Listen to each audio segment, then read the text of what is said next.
Hello दोस्तों, जैसा कि आपको पता है कि 72 बीपीएससी पोस्टपोन्ड हो गया है और इसका रीज़न क्या है?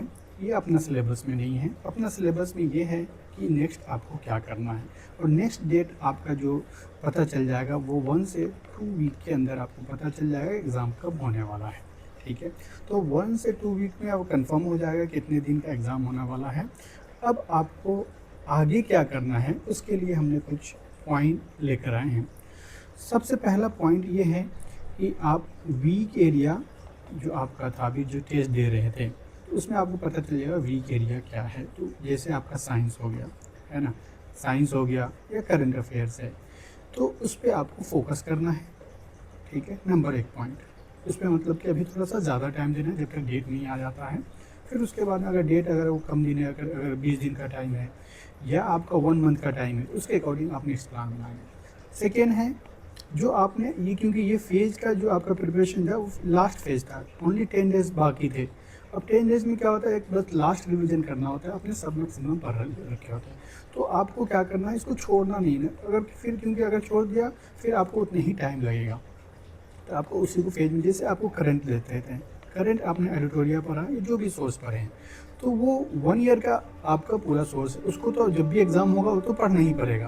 तो आपको उसको रिवीजन करते रहें, ज़्यादा से ज़्यादा अगर 1 महीना होता है या 1.5 महीने या 2 महीना, वो आपको वैल्यू एडिशंस आप उसके साथ कर सकते हैं, तो वो ज़्यादा आपका हैंडी नहीं होगा, ठीक है? ये रहा करंट अफेयर का बात। दूसरा, आपने जो भी टेस्ट दिया है अभी तक के, आपने अगर 10 टेस्ट दिया है या 12 या 20 जो भी दिया है, उसको आप एक बार रिवीजन कीजिए, फिर से अच्छे से रिवीजन कीजिए। उसके साथ पीवाईक्यू भी रिवीजन किए और इसके साथ एक और वैल्यूएशन करना है आपको।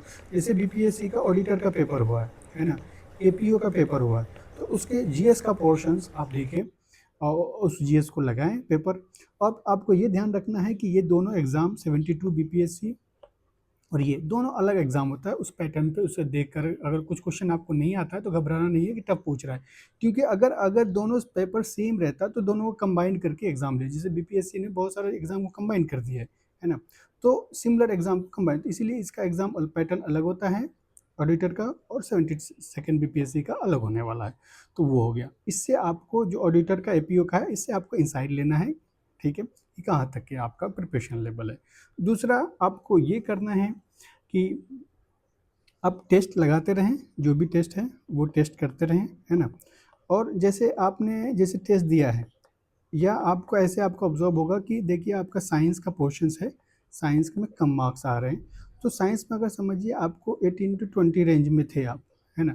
तो आप इसको 22 25 के रेंज में जाए, 23 24 के रेंज में मैथ में है। सपोज आपके क्वांट में जो आ रहे थे, समझिए कि आपको 6 टू 7 आ रहे थे, है ना? तो अब इसको और एरिया जो है, जो इम्पोर्टेंट एरिया है उसको रिवीजन करें और अपना जैसे इसको मार्क्स 8 टू 9 लेकर जाइए, ठीक है? मार्क्स इम्प्रूव, यहाँ से आपका सिलेक्शन क्या होगा, कंफर्म हो जाएंगे, ठीक है? तो जो भी होगा बात आगे हम फिर करेंगे, फिर से आपके लिए बात करेंगे, ठीक है? आप अपना खुद असेसमेंट सबसे अच्छा कर सकते हैं। आपको ये टाइम मिला है, आप इसको अच्छे अपॉर्चुनिटी के साथ आपको इसको यूज़ करना है और स्ट्रॉन्गर बनकर आना है अगले बीपीएससी के लिए। चलिए, जब तक के लिए थैंक यू सो मच।